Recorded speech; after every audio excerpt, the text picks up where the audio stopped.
Yo supongo que muchos creyentes aquí se han topado con esta situación.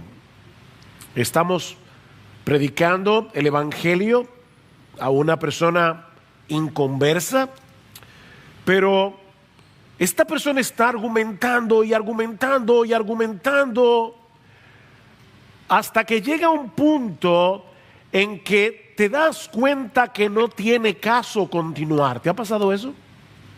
No tiene caso, porque es evidente que la persona no está escuchando ni está ponderando tus argumentos.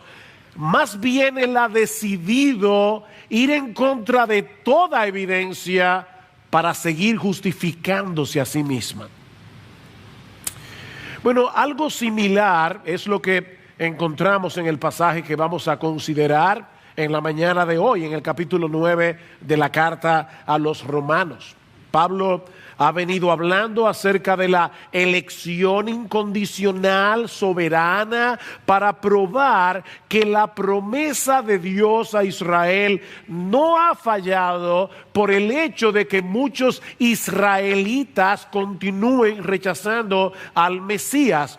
Dios tiene a un Israel dentro de Israel, un Israel espiritual dentro del Israel nacional, escogido por gracia, por el puro afecto de su voluntad.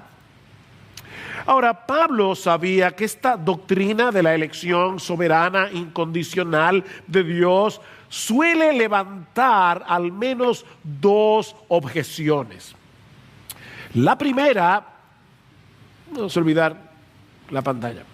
La primera es que Dios es injusto al elegir a unos y no a otros. ¿Alguna vez alguien te ha dicho eso? A mí me lo han dicho muchas veces. Dios es injusto. ¿Por qué le elige a unos y no a otros? Y Pablo responde a esta objeción en los versículos 14 al 18 que estudiamos la semana pasada. La siguiente objeción es más bien un reproche.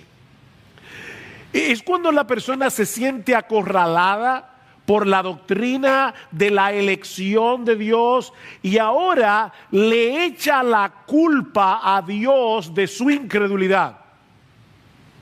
Decía Luis Buñuel, un famoso cineasta español: yo soy ateo por la gracia de Dios. Y eso es lo que este hombre está haciendo aquí. Vean el versículo 19. Me dirás entonces, aquí está la objeción, ¿por qué pues todavía reprocha a Dios? Porque ¿quién resiste a su voluntad? La Nueva Versión Internacional lo traduce de esta manera. Pero tú me dirás entonces, ¿por qué todavía nos echa la culpa a Dios? ¿Por qué Dios me trata como culpable? ¿Quién puede oponerse a su voluntad? Pablo acaba de decir en el versículo 18 que del que quiere Dios tiene misericordia y al que quiere endurece. De ahí la pregunta del oponente de Pablo: ¿cómo puede un Dios así juzgar a los seres humanos? Si Él ha determinado en su soberanía lo que hará con cada uno. Y de nuevo, mis hermanos, tenemos que insistir en el hecho de que si Pablo hubiera enseñado que Dios escoge a los que Él sabe de antemano que van a creer en Cristo, no se hubiera levantado esa objeción. Si eso fuera lo que Pablo hubiera enseñado.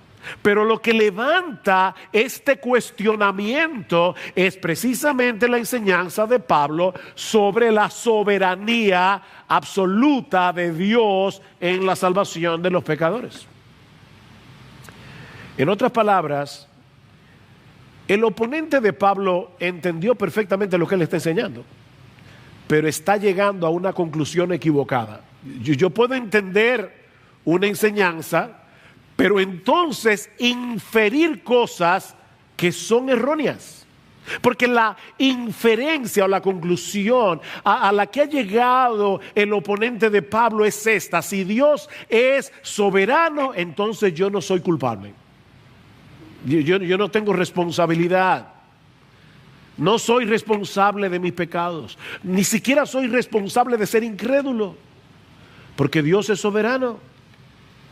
Pablo no está tratando aquí con un creyente confundido, que desea de corazón tener un mejor entendimiento de esta doctrina. Por favor, Pablo, explícame mejor este tema de la elección incondicional, porque yo no acabo de entender cómo es que Dios opera en el corazón de los hombres para traernos a salvación. ¿Tú me pudieras dar un poco más de explicación? No, eso no es lo que tenemos aquí.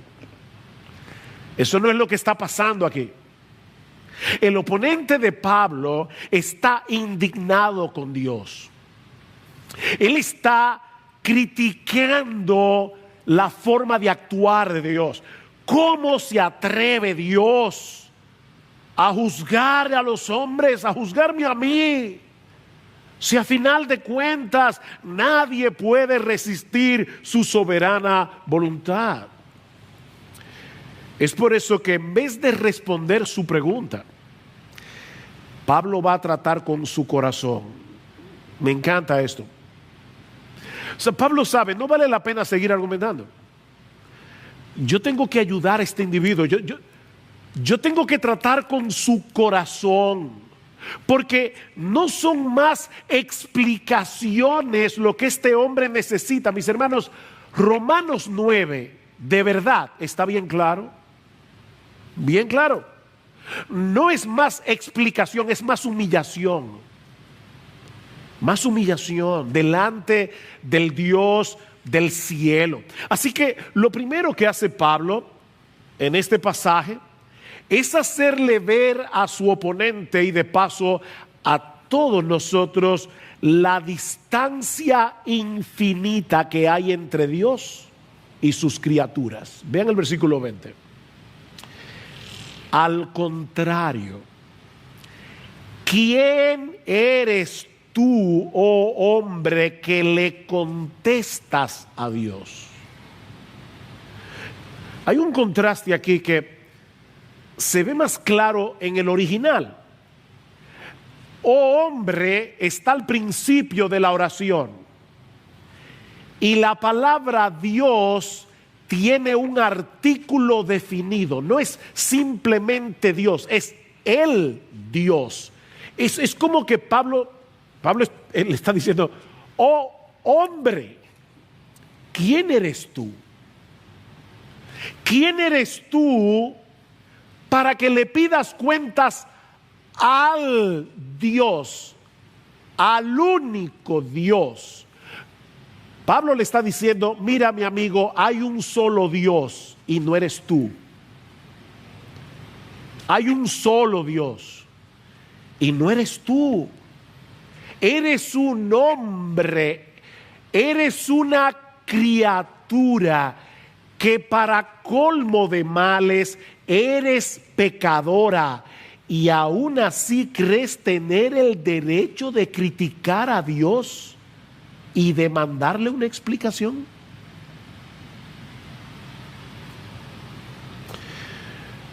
Y Pablo le va a decir: ¿dirá acaso el objeto modelado al que lo modela: ¿por qué me hiciste así? Ahora, la idea detrás de esta comparación que Pablo está usando aquí no es que el hombre sea un objeto inerte como una masa de barro en la mano del alfarero. No, el hombre posee una voluntad racional, porque fuimos creados a imagen y semejanza de Dios. Nosotros tenemos intelecto, tenemos voluntad, tenemos emociones. Lo que Pablo quiere hacernos ver con esta comparación es cuán absurda es la actitud de una criatura que se atreve a criticar a su hacedor. Eso es tan absurdo como imaginar a una masa de barro criticando al alfarero por lo que él ha decidido hacer con ella. Esta era una ilustración muy conocida para los judíos, porque aparece varias veces en el Antiguo Testamento. Por ejemplo, en Isaías capítulo 29, versículo 16, Dios le dice a su pueblo: ay de los que van muy hondo para esconder sus planes al Señor y realizan sus obras en tinieblas y dicen: ¿quién nos ve o quién nos conoce? ¡Qué equivocación la vuestra! ¿Es acaso el alfarero como el barro, para que lo que esté hecho diga a su hacedor: él no me hizo? ¿O lo que está formado diga al que lo formó: él no tiene entendimiento? ¿Ustedes creen que el alfarero que está haciendo su taza no conoce la taza bien? Él la hizo. Es la misma idea que encontramos en Jeremías 18. Dios le ordena a Jeremías que vaya a casa del alfarero, y cuando llega lo encuentra haciendo una vasija de barro que se echa a perder. Así que el alfarero tiene que hacerla de nuevo, y el texto en Jeremías dice: según le pareció mejor al alfarero hacerla. Y entonces Dios le dice a Jeremías: ¿no puedo yo hacer con vosotros, casa de Israel, lo mismo que este alfarero? Declara el Señor. He aquí como el barro en manos del alfarero, así sois vosotros en mi mano, casa de Israel. Wow. Él es el creador. Nosotros somos sus criaturas. ¿Ustedes se imaginan a una masa de barro molesta con el alfarero porque la convirtió en taza en vez de plato? ¿O porque le hizo una asa demasiado pequeña? Mi esposa, Gloria, en estos días me dio una ilustración más criolla. Aquí tenemos a una mujer con harina y agua, y resulta que la masa está peleando porque la hizo yaniqueque en vez de pastelito. Entonces, yo sé que mueve a risa. Yo lamento los que están viendo esto de otro país, no van a entender nada, pero yo sé que mueve a risa, pero hermanos, es precisamente la ironía que Pablo nos está presentando aquí. Dice John Stott: estas personas se niegan a permitir que Dios sea Dios. Como si el alfarero se hubiera convertido en la vasija y la vasija en el alfarero cambiaron de posición. Spurgeon es más contundente. Spurgeon dice: los hombres permitirán que Dios esté en todas partes menos en su trono. Dios puede estar en cualquier lugar menos en su trono. Le permitirán formar mundos y hacer estrellas, dispensar favores, conceder dones, sostener la tierra y soportar los pilares de la misma, iluminar las luces del cielo y gobernar las incesantes olas del océano. Pero cuando Dios asciende a su trono, sus criaturas rechinan los dientes. Ese es el problema. Yo quiero un Dios controlable, un Dios al que yo pueda manipular. Pero ese no es el Dios de la Biblia. Mira, mi amigo, fue Dios el que te dio una mente para pensar y una boca para hablar. De hecho, aún el aire que usas para que tus palabras puedan ser escuchadas, porque si no hay aire no se transmite la voz. El aire que tú usas para que tus palabras puedan ser escuchadas es el aire de Dios. La mente es de Dios, la boca es de Dios, el aire es de Dios. ¿Y tú te atreves a usar tus capacidades para criticarlo? A ese mismo Dios que te mantiene con vida hasta el día de hoy. Mi amigo, tú y yo llegamos ayer a este mundo. Dios es eterno. Eterno. Somos tan frágiles que un pequeño virus que no se ve a simple vista te puede llevar mañana a una clínica entubado o a la tumba. Y Él es el Todopoderoso. Él es el que formó todas las cosas con la palabra de su poder.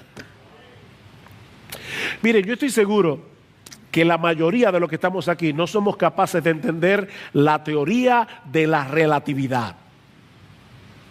Ustedes conocen la fórmula, muchos, pero ¿de verdad tú me puedes explicar la teoría de la relatividad? Algunos tal vez sí, yo no puedo. Pero déjame decirte algo. La mente de Einstein no era más que una pequeñita gota casi invisible ante el océano infinito de la sabiduría de Dios. Y tú quieres que Dios te explique lo que Él está haciendo.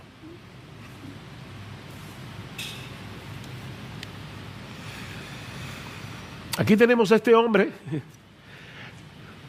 con un entendimiento entenebrecido y distorsionado por causa del pecado, desafiando y criticando a Dios por su gestión gubernamental y demandándole una explicación. ¿Cómo es eso de que tú eres soberano y que yo soy responsable? Explícame eso. ¿O tú pretendes que yo crea en ti sin que tú me des una explicación? Wow. Miren, mis hermanos y amigos que están aquí en esta mañana y que nos están viendo por la internet, nosotros no podemos entender siquiera cómo es que nuestros propios deseos operan en nuestro interior y cómo mueven nuestra voluntad. Tú no te entiendes a ti mismo, de verdad. Yo no entiendo cómo es que yo opero. No, yo sé que yo deseo cosas, pero yo no sé cómo es que los deseos operan en mi corazón, cómo mueven mi voluntad para que yo quiera una cosa en vez de la otra. Y vamos a demandarle a Dios que nos explique cómo es que armoniza nuestra responsabilidad con su soberanía. ¿De verdad tú crees que si Dios te explicara eso, tú lo vas a entender?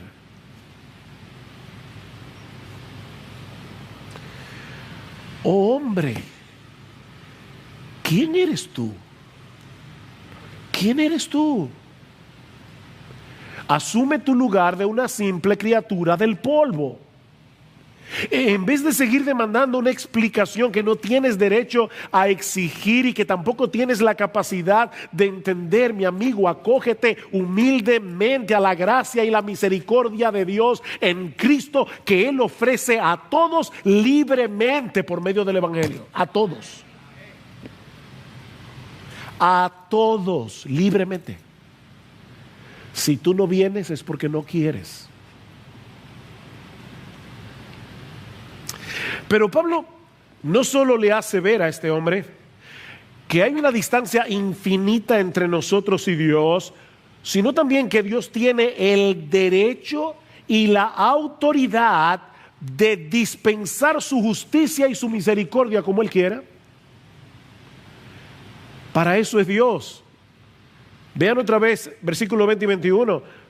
Al contrario, ¿quién eres tú, hombre, que le contestas a Dios? ¿Dirá acaso el objeto modelado al que lo modela, ¿por qué me hiciste así? ¿O no tiene el alfarero derecho, potestad sobre el barro, de hacer de la misma masa un vaso para uso honorable y otro para uso ordinario? Yo creo que aquí la Reina Valera del 60 es mucho más precisa en la traducción. ¿O no tiene potestad el alfarero sobre el barro para hacer de la misma masa un vaso para honra y otro para deshonra? Aquí tenemos al alfarero teniendo en sus manos una masa de barro dañada por el pecado. Eso es importante, mis hermanos. No lo olvides. toda la masa está dañada.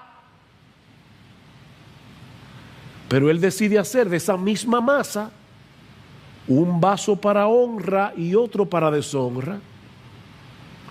Él no está actuando con injusticia, como ya Pablo ha demostrado en los versículos 14 al 18, porque toda la masa merece ser destruida en el infierno, toda la masa entera.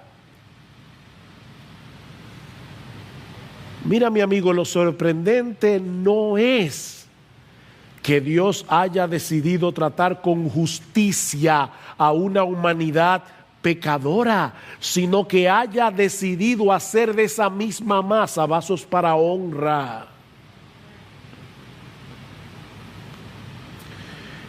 Es la misericordia de Dios y no la justicia lo que debería dejarnos boquiabiertos. La justicia de Dios es entendible. Lo que no es entendible es su misericordia.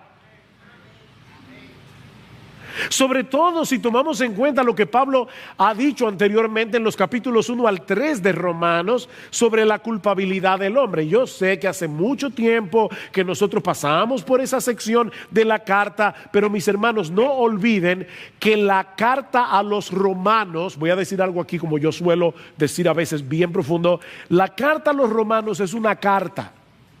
¿Y cómo tú lees una carta? Tú no lees un párrafo hoy, otro párrafo mañana y otro párrafo el mes que viene. Tú la lees de un tirón. Así que los miembros de la iglesia en Roma leyeron esta carta de una sentada de principio a fin. Así que lo que a nosotros nos ha tomado meses, a ellos le tomó 20 minutos, 25 minutos. Hace 20 minutos que ellos pasaron por Romanos 1, 2 y 3. Y en esos primeros capítulos de Romanos, de hecho, solo para que sepan, la carta entera a los romanos dura 55 minutos leído pausadamente. 55 minutos. Entera, los 17 capítulos.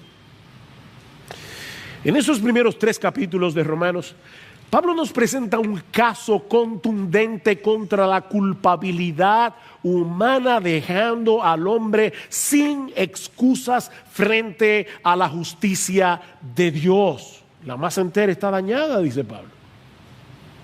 Porque la ira de Dios se revela desde el cielo contra toda impiedad e injusticia de los hombres que con injusticia restringen la verdad.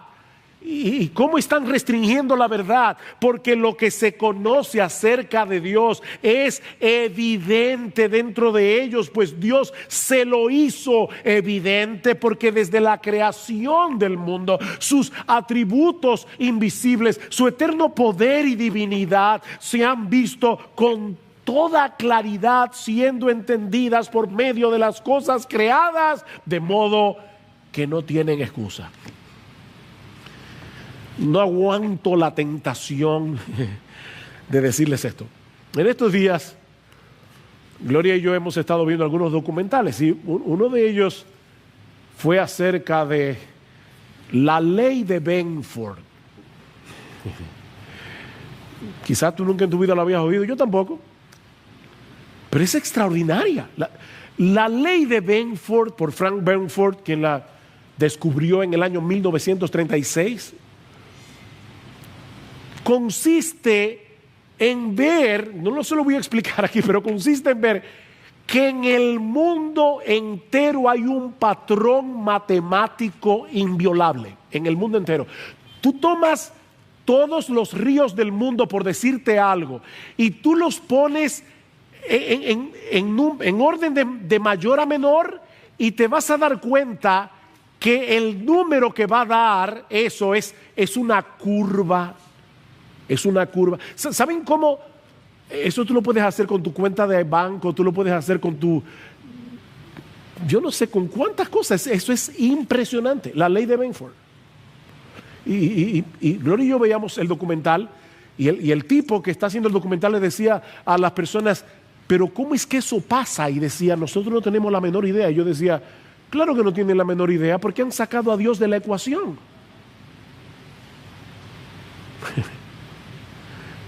Decía Isaac Newton, Dios geometriza.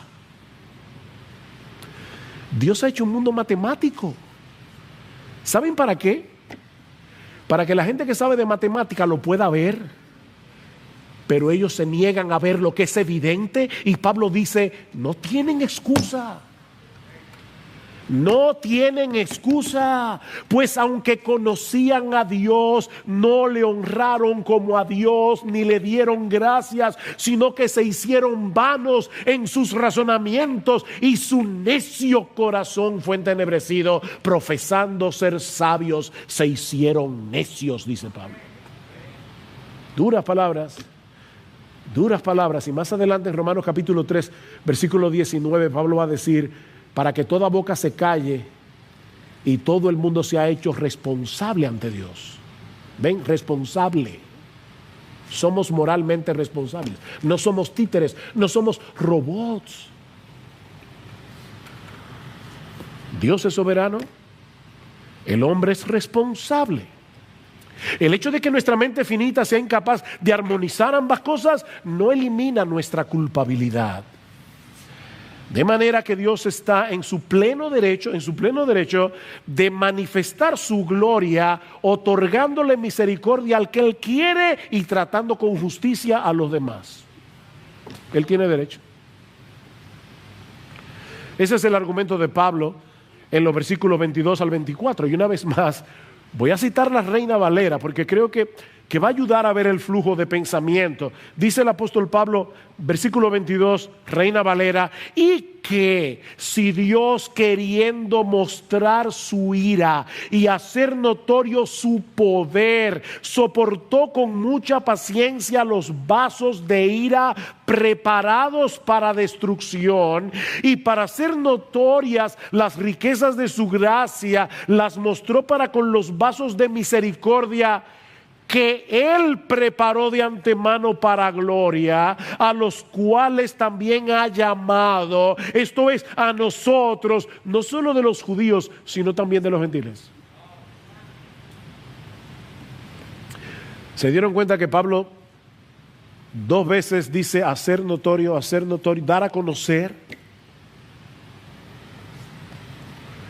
Dios hace las cosas como las hace para que su gloria sea más ampliamente revelada por medio de su justicia y por medio de su misericordia. No se trata de una cosa o la otra, son las dos cosas a la vez. Dios tiene potestad de soportar con paciencia la soberbia de los incrédulos, como hizo con Faraón. Una plaga y Faraón resiste. Dios pudo haber dicho, se acabó Faraón. No, y otra plaga, y otra más, y otra más, y Dios soportando a Faraón con paciencia. Algo interesante en el texto es que Pablo deja ambiguo quién fue que preparó esos vasos para destrucción. Él no lo dice. Y de hecho, la voz del verbo que Pablo usa aquí en el original puede ser traducida como una voz media, de manera que es probable que lo que Pablo está diciendo es que esas personas escogieron su curso de acción. Ellos decidieron seguir en impenitencia. Ellos se prepararon a sí mismos para la destrucción. Porque luego Pablo es más explícito, o totalmente explícito, cuando habla de los vasos de misericordia. Dice, Él los preparó de antemano. ¿Ven? Activamente. Él. Dios no hace incrédulo a los incrédulos. Dios no crea maldad en los malos. Él no tienta a nadie, ni puede ser tentado por el mal. No, Dios no hace eso. El malo es malo porque le da la gana ser malo, porque esa es su naturaleza. Somos pecadores. Es una misma masa dañada, ¿ven? Pero tarde o temprano, Dios tiene paciencia. Wow, yo pienso en mí mismo, de verdad. ¿Cuántas veces, siendo un adolescente en mi arrogancia, yo me burlé de Dios? ¿Cuántas veces? ¿Cuántas veces comencé teorías y leí el origen de las especies de Darwin y ya yo creía que era un experto en evolución? Un muchachito de 17 años y ya yo creo que soy un experto. Y Dios, esperando con paciencia, para luego decirme un día, su gel se acabó, vive, oh wow, este libro es verdad. No, yo no vengo del mono, me hizo Dios, gloria al Señor, su mano me formó. Cuánta paciencia. Así que mi amigo, tú solo tienes una opción y es humillarte ante Dios y clamar por misericordia, porque Él es justo, pero también es misericordioso. Las dos cosas. Yo no sé cuántas veces yo he escuchado esta frase y estoy seguro que tú también. Mi Dios es un Dios de amor y Él no va a condenar a nadie. ¿Han oído eso? Si me dieran $1 por cada vez que yo oigo esa frase, tendría un dinerito. Mi Dios es un Dios de amor. Sí, es verdad. Él es un Dios de amor, pero es también un Dios de justicia. Mira, un Dios que solo tiene amor, pero no tiene justicia, no es el verdadero Dios, es una caricatura de Dios. Ese no es el verdadero Dios. De hecho, si no entendemos su justicia y su ira contra el pecado, tampoco vamos a poder entender la magnitud de su amor y de su misericordia.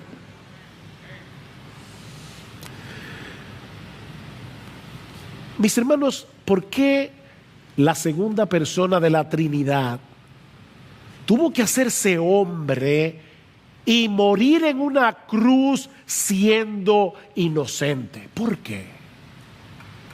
Porque Dios es perfectamente justo y Él no puede pasar por alto el pecado. Pero como Él es amor, al mismo tiempo justo y amor, Él decide, la Trinidad decide que Dios, el Hijo, se haga hombre y cargue con mi culpa para que Dios pueda perdonarme y mantener intacta su justicia. ¡Oh, qué gran Dios! ¿Ustedes recuerdan la escena que vimos la semana pasada en Éxodo capítulo 34, cuando Moisés le dice a Dios, muéstrame tu gloria? Y Dios en el capítulo 34 de Éxodo esconde a Moisés en una peña y pasa por encima de él proclamando su nombre, es decir, dándole a Moisés una revelación de su esencia, una revelación de quién él es. Pero mis hermanos, hay una paradoja en lo que Dios le revela a Moisés. Dice Dios a Moisés, yo soy compasivo y clemente, lento para la ira y abundante en misericordia y fidelidad, el que guarda misericordia a millares. Y ahora escuchen, el que perdona la iniquidad, la transgresión y el pecado, y que no tendrá por inocente al culpable. No, espera, aquí hay algo raro. Aquí hay algo raro. ¿Cómo podemos congeniar esas dos cosas? Si Dios no tendrá por inocente al culpable, y todos somos culpables, ¿cómo Él puede perdonar la iniquidad, la transgresión y el pecado? No parece lógico. Él no tendrá por inocente al culpable y todos somos culpables. No puede perdonar a nadie, pero Él dice que Él perdona. ¿Cómo lo hace? Para entender esta paradoja tenemos que meter a Cristo en la ecuación. Tenemos que meter a Cristo en la ecuación. La solución es Cristo. Dios no pasó por alto nuestra culpa para concedernos su perdón, sino que la castigó plenamente en la persona de su Hijo. He ahí la solución del dilema. El justo fue castigado para que los injustos seamos perdonados. Pero mis hermanos, la muerte de Cristo en la cruz no tendría significado a menos que la veamos a la luz de la perfecta justicia de Dios. No tiene sentido. Él tenía que morir porque Dios es justo y Dios no puede hacerse de la vista gorda con el pecado. ¿A ustedes les agrada que nuestros jueces muchas veces se hagan de la vista gorda? Sobre todo con los ladrones de cuello blanco. ¿A ti no te molesta? Porque a mí sí. Queremos justicia. Yo quiero vivir en un país donde haya justicia. Bien, nosotros vivimos en un universo donde habrá justicia, donde Dios tratará a todo el mundo conforme a sus obras. Pero Dios decidió tener misericordia en Cristo. En Cristo. Mis hermanos, la misericordia, no solamente la cruz, la misericordia de Dios pierde todo su significado sin la justicia de Dios.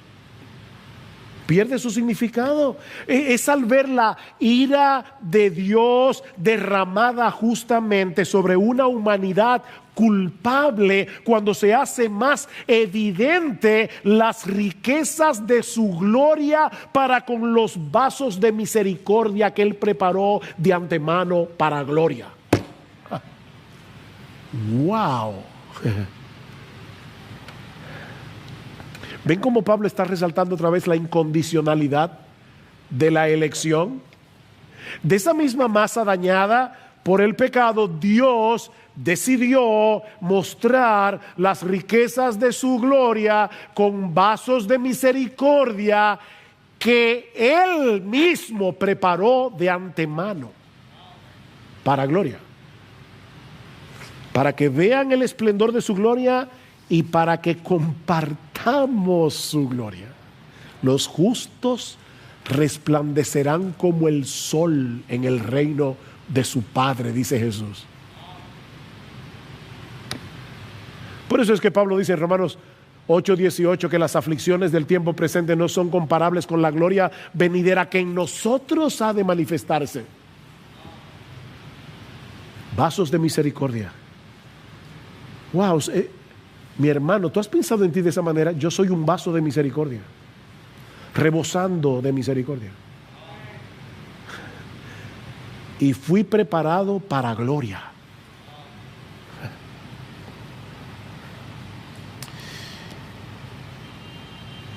Y Pablo añade en el versículo 24, a los cuales también llamó. Y es obvio por el capítulo 8 de Romanos, que ese llamamiento del que Pablo está hablando aquí no es simplemente el llamado que hacemos libremente a través de la predicación del Evangelio a cualquiera que quiera venir a Cristo. No, este es un llamado irresistible que liberta nuestra voluntad de la esclavitud del pecado para que nosotros podamos responder libremente al llamado del Evangelio. Eso es una de las cosas que veremos esta tarde en la clase de escuela dominical. Cómo Dios nos hace libres para que podamos responder al llamado del Evangelio. Pero al hablar de este llamamiento, Pablo nos lleva de vuelta al argumento principal de toda esta sección de la carta, y es que la promesa de Dios no ha fallado. Recuerden que ese es el argumento, ese es el foco principal de los capítulos 9, 10 y 11. Aunque muchos descendientes físicos de Abraham permanecían en incredulidad, ahora Pablo le hace ver a su oponente que el verdadero Israel no solo está compuesto por todos aquellos israelitas que fueron escogidos de pura gracia, sino también por todos aquellos que fueron elegidos de entre los gentiles. Hoy, gloria a Dios, habían dominicanos ahí. Por eso estamos aquí. De manera, mis hermanos, que el plan de Dios no ha fracasado. ¿Qué fue lo que Dios le prometió a Abraham en Génesis capítulo 12, versículo 3? En ti serán benditas todas las familias de la tierra. Esa fue la promesa. Y más adelante en el capítulo 22, versículo 18, Dios le dice a Abraham: y en tu simiente serán bendecidas todas las naciones de la tierra. Y eso es lo que Pablo va a probar ahora a través de 4 citas del Antiguo Testamento, 2 del libro de Oseas, 2 del profeta Isaías, para mostrar que la inclusión de los gentiles y la salvación de un remanente de Israel escogido por gracia, ese fue el plan de Dios desde el principio. Y eso nos lleva a nuestro tercer y último encabezado, que veremos mucho más brevemente. Y es que Dios ha estado llevando a cabo lo que Él se había propuesto hacer en su soberanía. Dios está haciendo lo que Él dijo que iba a hacer. La mayoría de los oponentes de Pablo eran judíos, la mayoría. Así que no sería extraño que este fuera el caso aquí. Y es como si Pablo le estuviera diciendo: pero tú no leíste la Biblia. ¿Tú no leíste en tu Biblia lo que está sucediendo en la historia de la redención después que Cristo murió en la cruz del Calvario? No es el plan B de Dios, ese siempre fue el plan A de Dios. Vean el versículo 25. Como también dice en Oseas: a los que no eran mi pueblo llamaré mi pueblo, y a la que no era amada, amada mía. Qué dulce, ¿verdad? Cuando un esposo le dice a su esposa: amada mía. En el tiempo de Oseas, el reino del norte se había apartado de Dios, se había entregado por entero a la idolatría, es decir, que espiritualmente hablando se habían convertido en una nación adúltera, y Dios los castigó usando a la nación de Asiria en el siglo 8 antes de Cristo como instrumento de juicio. Israel fue esparcido entre las naciones y tratados como una nación gentil, como si no fueran el pueblo de Dios. ¿Saben lo que hizo Dios? En el norte, recuerden que habían 10 tribus en el norte, 2 en el sur. Dios levantó a Oseas en el reino del norte. Y resulta que Oseas tenía una esposa llamada Gomer, que había sido adúltera literalmente, y le había dado a Oseas hijos de adulterio, hijos de fornicación. Y Dios usa a Oseas, que tiene este matrimonio, para mostrar lo que él iba a hacer con esos israelitas rebeldes y adúlteros. A pesar de su apostasía, Dios habría de traerlos de nuevo a la salvación por el poder de su palabra. De manera que esos que ya no podían ser llamados con toda propiedad el pueblo de Dios, eventualmente vendrían a ser su pueblo. Y yo no estoy hablando de los israelitas que murieron en la época de Oseas. Yo estoy hablando de la época de Pablo. Y ahora estoy hablando no solamente de los israelitas, estoy hablando de los gentiles. Pablo nos dice en Romanos que Dios ha cumplido esa profecía a través de la salvación de los gentiles. Que ahora por la fe en Jesucristo hemos venido a ser la iglesia, el pueblo de Dios del nuevo pacto. Es el mismo argumento de Pedro en primera de Pedro capítulo 2 versículo 10, que cita el mismo texto de Oseas. Mi hermano, eso somos tú y yo por la gracia de Dios, vasos de misericordia que Él preparó de antemano para gloria.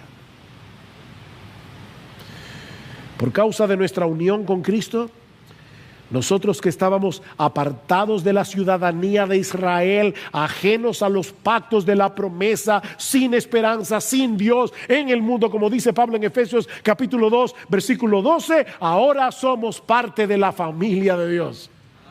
Versículo 26. Y acontecerá que en el lugar donde les fue dicho, vosotros no sois mi pueblo, allí serán llamados hijos del Dios viviente. ¿Recuerdan que los hijos de Dios son hijos de la promesa? Romanos 9:8. Aquí está el punto. Nosotros somos hijos de Dios. ¿Por qué? Porque Él lo prometió. ¿Y qué de Israel? ¿Cómo entender que tantos israelitas continúan en incredulidad? Bueno, Pablo va ahora a citar Isaías, versículo 27. Isaías también exclama en cuanto a Israel: aunque el número de los hijos de Israel sea como la arena del mar, solo el remanente será salvo, porque el Señor ejecutará su palabra sobre la tierra cabalmente y con brevedad. Y no solo eso, vean por último el versículo 29. Como Isaías predijo, por favor, hermanos, escuchen este texto con atención, porque lo pueden pasar por alto algo importante. Si el Señor de los ejércitos no nos hubiera dejado descendencia, hubiéramos llegado a ser como Sodoma y semejantes a Gomorra. ¿Saben lo que está diciendo Pablo aquí? Dejados a la inclinación natural de sus corazones, la nación de Israel habría llegado a ser tan perversa como Sodoma y Gomorra. Pero Dios decidió soberanamente dejar una descendencia. ¿Ven otra vez la elección?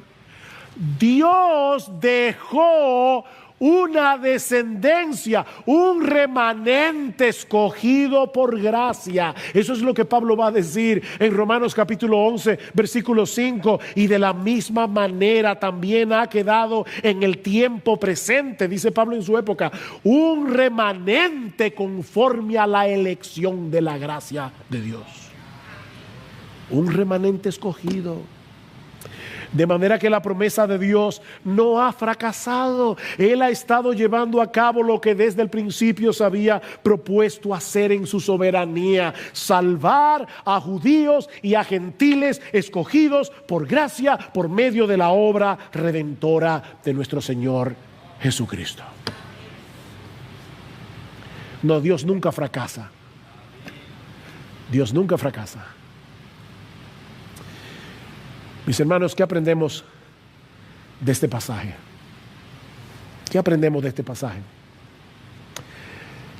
Bueno, en primer lugar, que en vez de tratar de defender a Dios, esa es la tentación que nosotros tenemos, la tentación de defender a Dios, suavizando ciertas doctrinas de la Biblia que pueden ofender a los incrédulos. Oh no, mis hermanos, más bien debemos mostrarles la grandeza, la majestad y la santidad de Dios, para que ellos puedan ver su pequeñez y su pecado y vengan delante de Él humillados, clamando por misericordia. Mis hermanos, Pablo está lidiando con el corazón de este hombre. ¿Saben para qué? Para que se humille y encuentre salvación en Cristo. Mi hermano, no defiendas a Dios. Él no necesita que tú lo defiendas. No suavices la Biblia. No domestiques a Dios para que sea menos ofensivo al incrédulo. Él es Dios. Él es como Él es. No lo domestiques. Oh, pero aprendemos también en segundo lugar que en vez de preguntarnos por qué Dios salva a unos y no a otros, más bien deberíamos preguntarnos por qué Dios estuvo dispuesto a salvar a sus criaturas rebeldes a través de un sacrificio tan costoso. Esa es la pregunta. Miren, el ejército de Estados Unidos gasta mucho dinero en defensa, mucho dinero. Y para cuidarse de terroristas, ¿Ustedes se imaginan que en el ejército de Estados Unidos se descubra que todo un batallón ha estado enviando armas secretamente para un grupo de terroristas de ISIS para hacer un atentado en la misma Casa Blanca? ¿Qué pasaría con ese batallón? Corte marcial. Son unos traidores. Eso es lo que nosotros somos. Nosotros hemos tomado los recursos que Dios nos ha dado para su gloria, para pelear contra Él, para criticar sus designios. Eso es lo que hemos hecho. Pero aquí está el juez de la corte marcial diciendo: ustedes todos merecen ser fusilados. Pero ¿saben qué? Ya yo hablé con la Suprema Corte de Justicia, yo no sé cómo funciona eso, y les pedí que me fusilaran a mí. Misericordia. Misericordia. Dios el Hijo vino a este mundo como hombre y dijo: fusílenme a mí. Fusílenme a mí para que ellos sean perdidos. Son unos traidores, son unos rebeldes, son unos adúlteros. Pero Padre, castígame a mí. Esa es la pregunta. Estás haciendo la pregunta incorrecta. Esa es la pregunta. Mis hermanos, si somos creyentes, deberíamos caer postrados y en gratitud adorar a nuestro Dios por su misericordia. Oh, ¿por qué a mí, Señor? ¿Por qué a mí? Yo estaba hecho de esa misma masa. Como uno de nuestros himnos que cantamos dice: ¿por qué, Señor? ¿Por qué será que me invitaste a mí? ¿Por qué me hiciste oír tu voz y entrar y ver tu bondad? ¿Por qué, Señor? Pues el mismo amor que el manjar sirvió dulcemente a entrar me llevó, si no, en mi pecado aún habría estado yo. ¿Por qué, Señor? Qué consuelo, ¿verdad? Saber que fuimos preparados de antemano para ser vasos de misericordia. La misericordia nos rodea.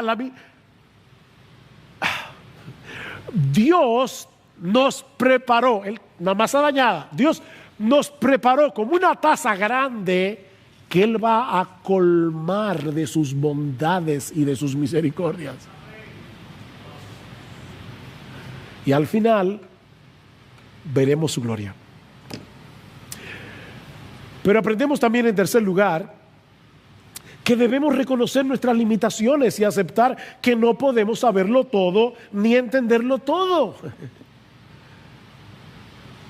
No olvides que aquí estamos tratando con la revelación de la mente de Dios. ¿De verdad tú esperas entenderlo todo? ¿Tú entiendes cómo es eso de que la Biblia fue escrita por hombres pero inspirados por el Espíritu Santo? Y que Dios no anuló las personalidades ni de Pablo ni de Pedro. Cuando tú lees a Pablo es Pablo, cuando lees a Pedro es Pedro, pero fueron inspirados de tal manera que cada palabra de ese libro es palabra de Dios. ¿Tú entiendes eso? Yo no lo entiendo. Que hay un montón, óyeme. Mientras más grande es la luz, decía Spurgeon, más grandes son las tinieblas que la circundan. Mientras más entiendas cosas de la Biblia, más preguntas tendrás. Acepta el misterio, que no podemos saberlo todo. Ustedes no se imaginan cuántas herejías y cuántas distorsiones del evangelio han surgido en la historia de la iglesia, porque hay hombres que han querido explicar lo inexplicable. Las cosas reveladas son para nosotros, pero hay cosas secretas que son de Dios. Acepta eso. Si pudiéramos entender a Dios, Él sería de nuestro tamaño. Ay, pero gloria a Dios que no podemos entenderlo todo. En quinto lugar, aprendemos también que no debemos aislar la soberanía de Dios del resto de sus atributos. No hagas eso. Sí, nuestro Dios es soberano, pero Él también es justo y misericordioso y compasivo y santo y sabio y bueno. Y así podremos continuar enumerando un atributo tras otro que no se encuentran en Romanos 9. No podemos aislar la soberanía de Dios de lo demás. Es este mismo Dios del que Pablo escribió 10 minutos antes o 15 minutos antes en Romanos 5, que Él demuestra su amor para con nosotros en que siendo aún pecadores, Cristo murió por nosotros. Cristo murió. Y si tú estás aquí sin Cristo, mi amigo, recuerda que no es tu responsabilidad averiguar si tú fuiste incluido o no en el grupo de los elegidos. Esa no es tu responsabilidad. Todo aquel que venga a Cristo en arrepentimiento y fe será recibido, porque eso es lo que Dios prometió. Vengan todos los que están trabajados y cargados, decía Spurgeon. Ningún alma que está en el infierno podrá decir: yo fui a Cristo y Él me rechazó, ni una sola. El que a mí viene yo no lo echo fuera. Oh, mi amigo, no mantengas esa actitud de hostilidad hacia el Dios del cielo, porque no te irá bien. Si tú sabes que eres pecador, si tú sabes que Cristo murió en la cruz para pagar nuestra deuda con la justicia de Dios, si tú sabes que lo único que Dios demanda de ti es que pongas toda tu confianza en Jesús y en su obra de redención, mi amigo, no es más información lo que tú necesitas, es humillación. No es más información. Ven, clamando por misericordia, ven, y misericordia te será concedida, porque ese Dios absolutamente soberano no puede negarse a sí mismo. Él no puede hacer eso, y Él ha prometido poner en nuestra cuenta la justicia perfecta de su Hijo y perdonar todos nuestros pecados y darnos el don de la vida eterna únicamente por medio de la fe. Ven y serás recibido.